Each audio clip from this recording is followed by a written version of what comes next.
Hanouka. Donc Hanouka, c'est la fête des Lumières. Mais c'est la fête aussi qui correspond au Troisième Empire, comme on l'a très souvent abordé. Vous avez 4 empires qui va couvrir toute l'histoire de l'humanité. L'empire babylonien, enfin, il y a d'abord l'empire, en vérité, en amont de tout, ce qui est égyptien, qui est la mère de tous les empires, qui représente l'autre versant du monde qui se combat la Torah, on va dire ça comme ça. Et donc vous avez babylonien, perse, ça sera Purim, grec, Hanouka, Rome. Édom, Rome, l'Occident. Et chacun, on avait déjà souvent expliqué cela aussi, représente une facette de l'humanité qui va essayer de se substituer à la vérité thoraïque pour instituer une vérité humaine, ou une vérité autre que thoraïque en tous les cas. En Grèce, cette qualité humaine qui va combattre la Torah, c'est ce que dit le Maharal de Prague, c'est ce qu'on appelle Me'inyan ha-chokhma par rapport à l'intelligence. On est ici dans 2 formes d'intelligence qui se combattent, l'intelligence grecque et l'intelligence juive. Elles se combattent fondamentalement. Fondamentalement parce qu'elles représentent en réalité 2 systèmes de pensée qui cherchent chacune le lieu de l'absolu. Et en vérité, il ne faudrait pas dire qu'elles se combattent, parce que la pensée grecque combat la pensée de la révélation qu'est la Torah, mais la pensée de la Torah ne combat pas la pensée grecque, elle va la remettre à sa place et elle peut l'utiliser dans certaines façons, on en parlera. Alors, la première chose qu'on va se poser comme question, c'est quelle est la différence entre ces 2 formes de pensée? Ben, c'est très simple. La pensée grecque est une pensée qui a été symbolisée, symboliquement, créée Motzei Shabbat, à la sortie du Gan Eden. Quand on était dans le Gan Eden, il y avait la Organus, la lumière innée, on va dire cachée, mais innée, la lumière en soi, la vérité en soi. L'exil du Gan Eden, l'exil du Jardin d'Éden, sous-tend un exil aussi de la vérité. Et l'homme, Adam et Chava, vont dans les ténèbres du monde, qui sont en réalité toute la beauté aussi de toute l'histoire de l'humanité, mais en tous les cas, sont éjectés hors du Gan Eden, qui est le lieu de la lumière, de la vérité radicale, absolue, claire, la clairvoyance absolue en soi. Et ils vont être obligés de faire jaillir la lumière à partir du silex. Ils vont prendre le silex et faire du feu et aider la lumière. Avant, la lumière au Gan Eden ne provenait pas du silex de la matière. La lumière provenait de Dieu. Donc on a déjà 2 formes de lumière qui renvoient à 2 formes de savoir. Une lumière qui vient de Dieu directement, et une lumière qui vient du silex de la matière. Et là, chose absolument étonnant, vous savez combien de bougies on allume à Hanouka, à part le shamash? On allume exactement 36 bougies. Si on compte 1, plus 2, plus 3, plus 4, plus 6, plus 8, ça fait 36. Ces 36 bougies représentent les 36 heures dans lesquelles a vécu dans la lumière de Hanouka, dans la lumière de la Organus, Adam Arishon, puisqu'il est né à l'aube, vendredi, donc 12 heures jusqu'à Shabbat. Il a passé tout Shabbat, 24 heures, ça fait 36 heures. Et Motzei Shabbat, à la sortie de Shabbat, Rabbeinu Tam ou pas Rabbeinu Tam, j'en sais rien, il a été, lui et Chava, exclus du Gan Eden. Donc 36 heures, 36 bougies par rapport à ces 36 heures, qui nous font bien voir l'idée d'une référence de Hanouka à la lumière du Gan Eden. Or, c'est quoi cette lumière du Gan Eden? Pour le comprendre, il y a un midrash qui dit dans Brachot que quand l'enfant est dans le ventre de sa mère, il étudie la Torah et il voit le monde jusqu'au bout du monde, il voit tout. Et quand il naît, on lui donne un coup sur la bouche, c'est de là que vient cette petite saillie sur la lèvre, il oublie toute la Torah. Et le Maharal de Prague, dans sa façon extraordinaire, il pose la question en disant, mais pourquoi d'abord la lampe est sur le front? Si on veut voir le bout du monde, on aurait dû dire que la lampe est au bout du monde. Et pourquoi est-ce qu'on a frappé sur la bouche? Si on voulait faire oublier, donnant une claque, je sais pas moi, sur le cerveau.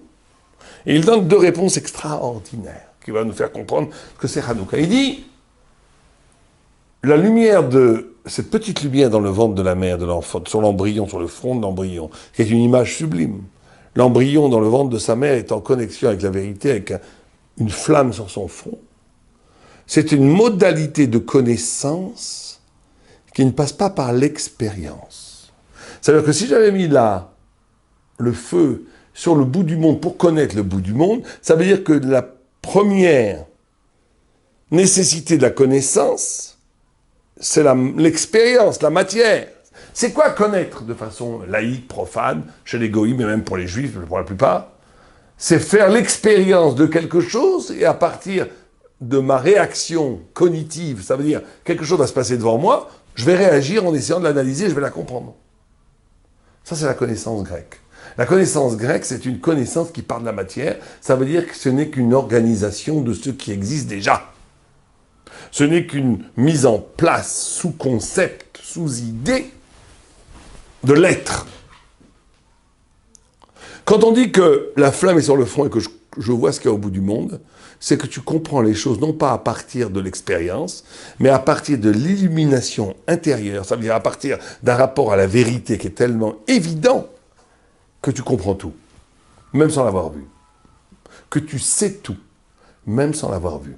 Cela, c'est la connaissance du tzaddik, c'est la connaissance du Talmid Chacham, c'est la connaissance de la Torah. Une fois, j'avais posé une question à un grand rav, je ne veux pas rentrer dans les détails, mais pour essayer de sauver un enfant qui se baladait sur Internet, et il m'avait dit une question incroyablement technique. Est-ce qu'il regarde ça ou il regarde ça? Et j'avais été choqué. J'ai dit, comment ce rav, il m'avait dit, j'ai compris que ce rav, il n'a jamais vu Internet. Mais comme il connaît la Torah, il connaît l'âme humaine. Et quand il connaît l'âme humaine, il sait tout ce qui se passe. C'est ça qui est extraordinaire. Ce qui est extraordinaire, c'est une connaissance qui part de l'essence. Quand on étudie la Torah, on est dans « Chez Akol Niya Bedvaro ». Dieu a parlé, et par cette parole, il a créé le monde. La connaissance thoraïque, c'est se connecter avec la parole, qui est le secret de la création du monde. Donc je n'ai pas besoin de passer par l'expérience du monde pour connaître le monde, puisque je suis dans la parole de Dieu qui fonde l'univers entier. Et donc, on a deux systèmes de connaissances. Un système de connaissance qui se passe par l'expérience, et un système de connaissance qui est inné, qui passe par la vérité en soi, qui est la vérité du Sinaï. La Sinaï n'est pas une vision de la vérité. C'est la déchirure du tissu mondain pour laisser apparaître la vérité en soi. Imaginez quelqu'un qui est dans une chambre complètement noire. Il va se promener entre les chaises, entre les tables, il va entre les trous, il va tomber, il va se casser une jambe. À la fin un certain temps, il saura se promener dans l'obscurité. Il aura acquis une connaissance à partir de l'expérience. Mais faites rentrer un jet de lumière dans cette chambre. Toute cette connaissance est batel ou mebouta, elle ne vaut plus rien, elle ne sert plus à rien. Je vois les choses en soi. Eh ben, c'est ça la différence entre la pensée grecque et la pensée de la Torah. La pensée grecque est une pensée qui s'accommode du monde, qui organise le monde, qui explique le monde à partir de l'expérience. La pensée de la Torah, c'est la vérité en soi, qui par illumination spirituelle, explique le monde. Après, mais le monde est expliqué à partir de la Torah, c'est pas la Torah qui explique le monde. Ça va très très loin. Vous savez que ces deux modalités de connaissance vont donner deux modalités aussi d'existence, deux façons d'exister de façon très différente. On voit une chose extraordinaire dans Vaït Hanan.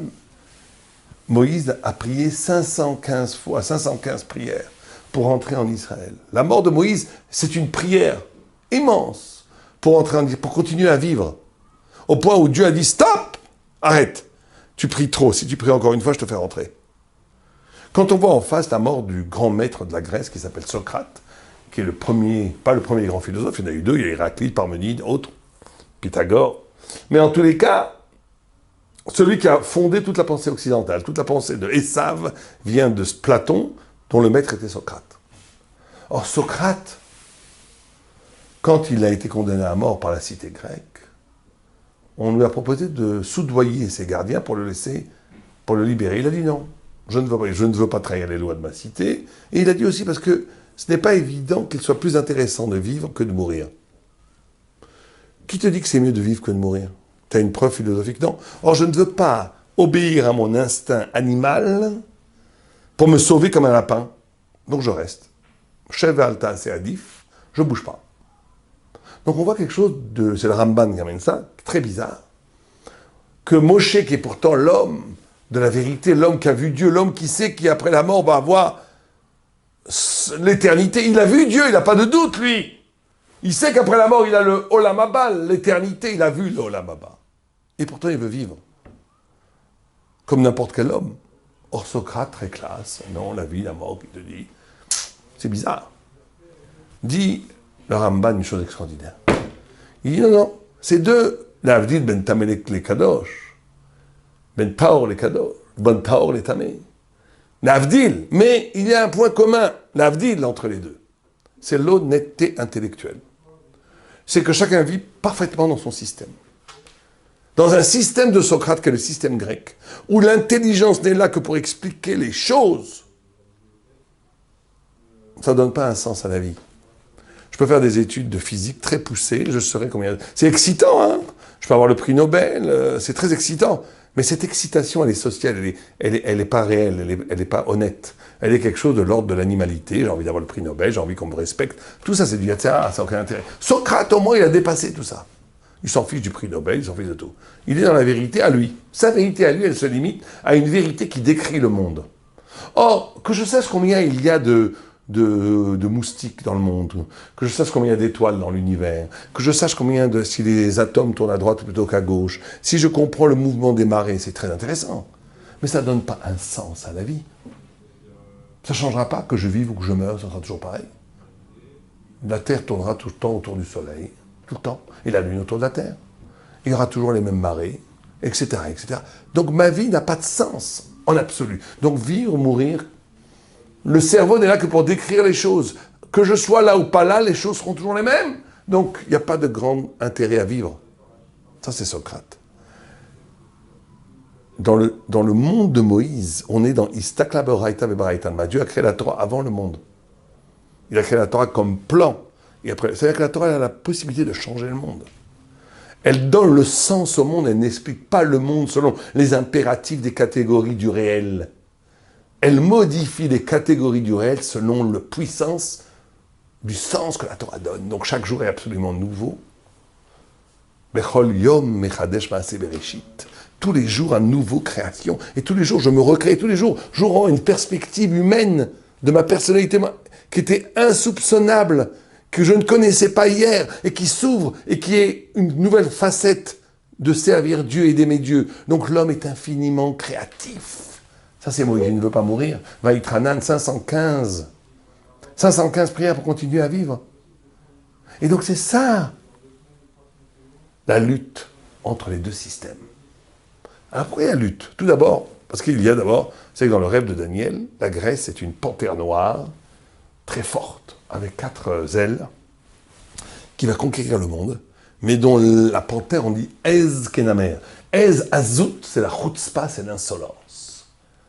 Ça veut dire qu'il y a dans la Grèce quelque chose de terrible, c'est qu'elle réduit le monde à ce qu'elle voit. On va voir ça. Elle détruit. L'insolence, c'est quoi? C'est-à-dire qu'il y a un immense terrain devant moi. Je mets un mur, je regarde dans le trou, je vois qu'un petit champ de 20 mètres carrés. Je dis, pour moi, derrière ce mur, il y a 20 mètres carrés, pas plus. C'est de réduire le monde à ce que tu vois. On va voir. Mais il faut demander, pourquoi il y a lutte? Pourquoi il y a lutte? On pourrait très bien dire que nous, les Juifs, on donne le sens au monde, la vie est belle. Vous, les Grecs, vous expliquez le monde, et c'est très bien d'expliquer le monde. Ça permet de faire des Boeing, des avions, ça permet de faire des Boeing, des avions, vous voyez, ça permet de faire des téléphones. Ça permet de faire toutes sortes de choses, qui embêtent comme ce téléphone, ou bien des fois qui sont bonnes. Il y a un système pour expliquer le monde, et à partir de là, développer le monde. Et un autre système qui est de donner le sens du monde. Pourquoi ça n'irait pas ensemble? Pourquoi est-ce qu'il faut qu'il y ait une lutte? Et on va poser une deuxième question encore plus profonde. Dans la Torah elle-même, la Grèce est comparée à l'obscurité, c'est Rocher. Dans les 4 vocables qui sont au début de la création, vous avez Haaretz, Haïta, Tohu, Tohu, c'est l'étonnement, c'est Babel. Bohu, c'est la confusion, c'est la Perse, c'est le corps. Rocher, qui sont les ténèbres, c'est la Grèce. Cette réduction, cette façon de réduire la vérité à ce que je vois, c'est les ténèbres. Et d'un autre côté, il y a un texte, et on dit que quand la Torah a été créée, traduite en Grèce, en grec, il y a eu 3 jours de ténèbres. 3 jours de ténèbres sur le monde, c'est les ténèbres. Mais d'un autre côté, c'est la seule langue auquel on a le droit de traduire la Torah pour la lire au public. Aujourd'hui, on ne le fait pas, parce qu'on ne connaît pas le grec ancien, mais celui qui connaîtrait le grec, un minyan qui connaîtrait le grec ancien, pourrait écrire une Torah en grec ancien, s'assembler à la synagogue, lire la Torah en grec ancien, et on serait yotzé, on aurait fait la mitzvah, d'après en tous les cas, Rabbi Shimon. Quelle halakha? C'est extraordinaire, c'est contradictoire. D'un côté, on te dit, c'est c'est la sécurité. Donc, attends, si tu traduis la Torah en français et tu la lis en public, tu n'as pas fait la mitzvah. Mais en grec, oui. Justement, parce que la grecque, c'est celle qui peut traduire. Elle peut tellement traduire le monde qu'elle peut même traduire la Torah. Mais en même temps, elle réduit la Torah à la conscience de l'homme. C'est en même temps, si tu traduis la Torah en français, tu n'as rien fait du tout, tu n'as pas touché à la Torah. La Torah, le français ne peut pas traduire la Torah. Du tout. Il passe à côté, il crée la Bible, l'ancien, je ne sais pas comment il s'appelle, l'Ancien Testament, mais il crée quelque chose d'autre qui n'a aucun rapport avec la Torah. Le grec a la pensée philosophique, a le pouvoir d'investir des lieux qui lui sont étrangers, les traduire, mais les réduire. Alors, pourquoi est-ce qu'il y a lutte? Pourquoi est-ce qu'il y a lutte? Ben, il y a lutte, c'est très simple. Et là, il y a quelque chose d'absolument incroyablement étonnant. C'est parce qu'en vérité, la pensée grecque, c'est pour ça qu'elle est très forte. Elle a comme origine la parole de Dieu. Puisque Dieu, quand il crée le monde à partir de 10 paroles qui s'appellent les Asara Mamarot. Les 10 paroles qui sont les 10 paroles de la création. Et quand il s'adresse au peuple juif, il fait ce qu'on appelle les Asara Divrot, les 10 paroles qu'il adresse au peuple juif. 10 plaies d'Égypte, 10 Sphirot, 10, toujours 10. Mais il y a une différence fondamentale entre les 10 paroles de la création et les 10 paroles que Dieu adresse au peuple juif sur le mont Sinaï. Les 10 paroles de la création, c'est les 10 paroles dont le principe cardinal va être la nécessité. Une fois que Dieu a dit qu'il y a le principe de la pesanteur, ben ça y est, ça, il existe, il n'y a plus rien à faire. Il existe. Quand Dieu a dit 1 plus 1 font 2, 1 plus 1 font 2, on ne peut pas faire le contraire. Finito. La nécessité, le monde, l'intelligence divine, derrière chaque phénomène naturel, il y a une intelligence qui fait qu'on peut comprendre les choses. Ce que disait Einstein, un des plus grands physiciens de tous les temps, il dit le grand miracle, c'est que l'esprit humain puisse comprendre le réel. Mais pourquoi il peut comprendre le réel? Parce que c'est la même parole divine qui se cache derrière chaque phénomène scientifique, qui est celle qui a créé l'esprit humain. C'est pour ça qu'il y a concomitance entre les deux. Mais c'est un horizon de la nécessité du monde. Quand Dieu dit Dieu sur le mont Sinaï dit les 10 divrot, Asara divrot, les 10 paroles, pas les ma'amarim, des paroles qui s'adressent à toi. Tu ne tueras pas, tu ne voleras pas, tu ne feras pas d'adultère. C'est une parole qui n'est pas nécessaire. Au sens où je peux voler ou ne pas voler, peux tuer ou ne pas tuer, peux commettre adultère, ne pas le commettre, respecter mes parents, ne pas les respecter. On est donc dans une logique de la liberté. La liberté, il y a donc la nécessité, c'est la pensée grecque, pensée scientifique. La liberté, qui est la pensée créatrice de la révélation. Jusqu'à là, tout va bien. On pourrait dire, les Juifs sont dans une pensée de la liberté, qui crée des concepts pour donner le sens au monde, et les Grecs sont une pensée de la nécessité, qui décrivent de façon nécessaire les phénomènes scientifiques, et du monde et social, tout ce que vous voulez, pour faire de la sociologie, de la philosophie et de la science, pour pouvoir élaborer le monde selon la science. Tout va bien, mais non. Là où ça va plus du tout, là où il va y avoir une guerre, c'est quand le peuple juif, la Torah dit « Imlo briti shamim vares obarati ».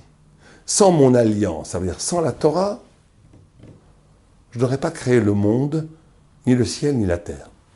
Si on écoute bien cette phrase, c'est terrible pour un grec. Qu'est-ce qu'on dit à un grec? On dit à un grec le sens des mathématiques, le sens de la physique, le sens de la sociologie, le sens de tout votre univers n'est là que pour quelque chose dont vous ignorez tout. Quoi? La Torah. Ça veut dire que si 1 plus 1 font 2, et si 2 plus 2 font 4, c'est pour qu'il y ait 4 parchemins des tefilines. S'il y a la loi de la pesanteur, c'est pour que quand je mets le srar sur la soukha, que ça ne s'envole pas au ciel, etc. Donc bah, qui passe, s'envole pas au ciel. En d'autres termes, alors là, le grec, il veut vous tuer. Il dit, tu m'instrumentalises. Tu m'instrumentalises. Tu veux dire que tout mon univers, toute ma science, toute ma philosophie, tout ce que je comprends du monde, est là au service d'une liberté qui n'est pas la mienne. C'est la guerre. À ce moment-là, c'est la guerre. Là, les Grecs se lèvent contre les Juifs et veulent les anéantir, ou bien les assimiler, les faire grecs. Pourquoi? Parce que on ne peut pas. L'absolu, c'est nous, c'est pas vous. Les Grecs, ils s'en ficheraient complètement que si le judaïsme se présentait comme un épiphénomène du monde, comme toutes les autres religions. Pas de problème. En Grèce, il y a plein de religions. Tu peux vivre ta religion, mais si elle est comme une des conséquences du monde. Mais si tu dis que tu es avant le monde, plus fondamental que le monde, tu me rends moi relatif et toi tu es l'absolu. Non, ça c'est la guerre. Ça c'est la guerre. Là, ils veulent nous tuer. Et c'est ça la grande discussion entre la Grèce et Israël. Où est le lieu de l'absolu? Où est le lieu de la vérité? Est-ce que avant tout le monde existe, la matière existe? C'est pour ça que les Grecs tenaient, Aristote entre autres, tenait absolument à penser l'être, la matière éternelle dans le passé. Pourquoi? Parce qu'il ne faut pas qu'il y ait de début. S'il y a un début, c'est qu'il y a quelque chose de plus important avant le début. Il faut que le monde soit absolu. Après, dans ce monde, tu peux être religieux par religion, on s'en fiche. Mais il faut que le monde soit absolu. La Torah répond non, le monde est relatif. La seule chose qui est absolue, c'est Dieu. Et donc, dans l'homme, la vie qui t'entoure, elle est relative. La seule chose qui est absolue chez toi, c'est ta relation à Dieu, donc ta relation à la vérité, donc à la relation à toi-même, à ton âme. Et pas à ton corps physique, ni à ton corps social, ni à ton corps, comment on te regarde. Est-ce que tu es fidèle à ton âme? Est-ce que tu es fidèle à la vérité de ce qui a fait que tu existes? À la vérité que pourquoi Dieu t'a créé? Est-ce que tu es fidèle à ça? Ou tu passes ton temps à le trahir pour correspondre à l'image que les gens font de toi? Ça va être ça, d'un point de vue existentiel, la discussion entre la Grèce et Israël. Mais alors là où il va y avoir quelque chose d'extraordinaire, c'est qu'on a dit que la Grèce, c'est la pensée de l'être, mais c'est la pensée restrictive. Ça veut dire la pensée limitée à la conscience. Tout ce que je ne comprends pas, tout ce que la science ne peut pas assimiler, c'est de la fable, c'est de la religion. Vous savez, cet orgueil démesuré des scientifiques qui vous dit, oui, la fable, vous pouvez croire, bon, c'est-à-dire que tout ce qui ne correspond pas à ma pensée n'existe pas, en gros. Une gava incroyable. Tout ce que je ne peux pas comprendre, ça n'existe pas. C'est l'image du mur, avec un petit trou, il y a il y a une infinité, il y a une planète derrière moi. Mais moi, je vois je vois derrière ce mur, avec ce petit trou, je vois 20 mètres carrés. Pour moi, le monde, c'est 20 mètres carrés, hein, pas plus. Ça, c'est la pensée scientifique grecque. Réduire l'être aux perceptions de l'être. Et ça a été la victoire de la Grèce, parce qu'on a tous commencé à penser comme ça. On a tous commencé à penser que la Torah, que ce qu'on voit, ce que j'arrive à comprendre, je le sais, ce que j'arrive pas à comprendre, c'est rien. C'est de la fable, c'est des fables, on s'est tous hellénisés. Et c'est pour ça que la Grèce, Hanouka, symbolise la fin de la prophétie. Alexandre le Grand, qui est le bras armé de la Grèce, qui va conquérir le monde entier de son époque en tous les cas, jusqu'en Inde, pratiquement le monde entier, de la Macédoine jusqu'à l'Inde, jusqu'à l'Indus, c'est lui qui voulait continuer. Hein. C'est ces généraux qu'on dit non, ça c'est absurde. On a déjà conquis des territoires immenses. Quand est né Alexandre, est mort le dernier prophète Ezra. Comme ça c'est écrit. C'est pas juste une date d'anniversaire. C'est pour te dire qu'avec l'apparition du bras armé de la Grèce, donc de la Grèce, la prophétie est morte. Parce que cette façon de réduire le monde à ce que je vois, c'est l'anti-prophétie. Le prophète était capable d'accueillir une parole qui dépassait l'entendement, qui dépassait la raison, qui dépassait tout. D'écouter la parole de Dieu au-delà de moi-même, c'est extraordinaire. Comme Abraham qui prophétise, qui dit restez ici avec le Hamor, nous reviendrons. Rachid dit tout de suite à Gemara, il dit mais Rachid ramène. Il avait prophétisé qu'il allait revenir avec Yitzhak. Et pourtant, l'épreuve n'en reste pas une moindre épreuve. Au niveau du rationnel, il va tuer son fils. Donc il y a une conscience divine en nous qui nous dépasse complètement. Ça, c'est la prophétie. Mais la Grèce, elle a complètement ratiboisé ça. Elle a effacé la mémoire de la perception prophétique du monde. Elle a ramené le monde, l'intelligence, à ce que j'en comprends. Oh, c'est la fin de la Torah, ça. La Torah, elle est prophétique. Étudier la Torah, ce n'est jamais du commentaire. Étudier la Torah, c'est la reproduction du mont Sinaï. Un cours de Torah où on ne voit pas Sinaï, c'est pas un cours de Torah. Si maintenant, en écoutant ce cours sur Internet, ça serait un vrai miracle, vous ne voyez pas Sinaï, c'est pas un cours de Torah. Le cours de Torah, c'est de déchirer les évidences de la conscience goy. Ça veut dire la conscience naturelle, pas du tout péjorative. Goy au sens sans la révélation. Déchirer ce tissu de la conscience, de la pensée autonome, de la pensée naturelle, pour faire apparaître la vérité en soi. C'est ça étudier la Torah. Le combat du coucher à Tiroutz, c'est d'être capable de déchirer la clipa, l'écorce d'une fausse réalité pour faire apparaître la vraie vérité. Ça, c'est prophétique. S'il n'y a plus de prophétique, si chacun voit de façon subjective les choses comme il les voit lui, c'est fini. Il n'y a plus de Torah. Et là, il y a peut-être eu le plus grand miracle de Hanouka. C'est que, normalement, la Torah était morte. C'est fini, il n'y a plus de Torah. Sans prophétie, il n'y a plus de Torah. La Torah, c'est une révélation prophétique perpétuelle. Il n'y a plus de prophétie. C'est fini, il n'y a plus de Torah. Si. Quelle Torah? Torah Sheba'al Peh. La Torah orale. C'est quoi la Torah orale? La Torah orale, c'est justement... elle vient de la Grèce. C'est ça, la symbolique des Lumières grecques. Une petite fiole qui est restée pure, qui aurait duré un jour, qui a duré 8 jours. C'est que la Torah Sheba'al Peh des ténèbres grecques va naître toute la profusion de la vérité de la Torah orale. Parce que les Grecs ont réussi à helléniser le juif, c'est-à-dire à le faire réfléchir qu'à partir de lui-même, il n'y a plus de prophétie. On aurait pu croire que c'était la fin des haricots, mais non. Le juif, Rabbi Akiva, Rabbi Shimon Bar Yochai, Rabbi Meir, Hillel, tous les plus grands d'Israël, tous les grands initiés, et chaque juif à son niveau, au plus profond de sa subjectivité, au plus profond de lui-même, dans ce qu'il est lui-même, il va découvrir un petit mont Sinaï, une révélation intérieure. Et c'est là où il va apparaître l'indéfectible différence entre le juif et le non-juif. C'est extraordinaire. Hanouka, qui était la fête de l'assimilation, de l'hellénisation. Le juif est devenu grec. Ils sont devenus grecs. Ils allaient au gymnase, ils faisaient du sport. Ils allaient voir le match de foot, l'OM. Pareil, comme aujourd'hui.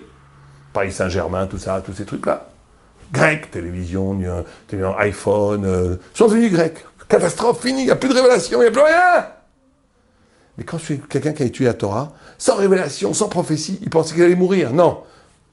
Dans sa pensée, dans sa conscience, dans son intimité, dans son âme, est apparue une révélation divine à l'intérieur de lui. Quand Rabbi Akiva il a compris le pshat du verset, il n'a pas donné une interprétation subjective. Il a révélé au cœur de son âme un temple de lumière divine où Dieu lui parlait à l'intérieur de lui-même. Où Dieu parle à travers le tzaddik, le Talmid Chacham. Incroyable, c'est le sens du chidouche. Et ça a donné une profusion des lumières. Et c'est ça, peut-être le plus grand miracle de Hanouka.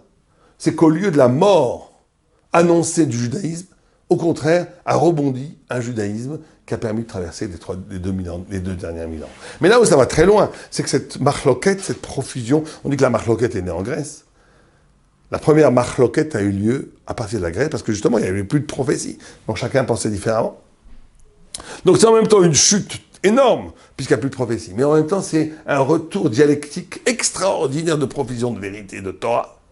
Et le but de 2000 ans et demi, de 2500 ans d'exil aujourd'hui, c'est la capacité d'unir, et c'est pour ça que l'union du peuple juif est fondamentale, d'unir toutes les visions, les 70 visions de la Torah, en une seule grande vision profonde, qui les englobe tous. Ça sera ce que va faire le Mashiach.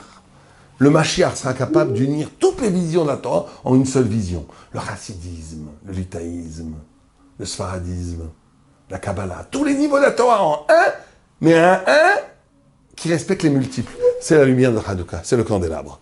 C'est en même temps plusieurs bougies, mais elles font une seule grande Hanoukia. Et donc, on est ici vraiment dans le secret même de Hanouka. Et il faut savoir que Hanouka, on a pu vaincre Hanouka que parce qu'il y a eu vaincre les Grecs à Hanouka, que parce qu'il y a eu Misirut Nefesh. On ne pourra pas, en restant dans vaincre l'esprit grec, le flot extraordinaire d'informations, de pensées, d'idéologies qui nous accablent et qui tombent sur nous, si on reste dans une petite position bourgeoise. Hanouka a commencé avec une roupa où une jeune fille devait être violée par le seigneur grec, et elle a déchiré ses vêtements devant les rabbinim, et elle leur a dit, voilà, vous baissez les yeux maintenant, parce qu'il y avait le droit de cuissage. Ils prenaient les jeunes filles d'Israël avant le mariage, les seigneurs goy. Vous baissez les yeux pour pas voir ma dignité, mais dans 2 heures, il va me violer, vous ne faites rien. Et là, leur sang n'a fait qu'un cours, ça a été les Maccabées, ils ont commencé la guerre. Ils étaient que 10, 13 contre un empire, et ils ont gagné. Au début, ils n'étaient rien, une poignée. C'est la force du Misirut Nefesh. Si tu es prêt à dépasser tout raisonnement grec, tout raisonnement logique, tout raisonnement à plus infondeux, et tu dis, c'est vrai que je suis fou, j'ai aucune chance, mais je suis avec Dieu, je suis avec la vérité. La vérité, elle triomphe toujours. de façon irrationnelle. Ça, c'est la façon de s'engager dans la lutte contre le mensonge au prix même d'un sacrifice de sa vie, pas de sa vie physique, même de sa vie confortable. C'est le Messirut Nefesh et le secret pour arriver à la lumière de Hanouka, le Organouz. Aleva Alenu.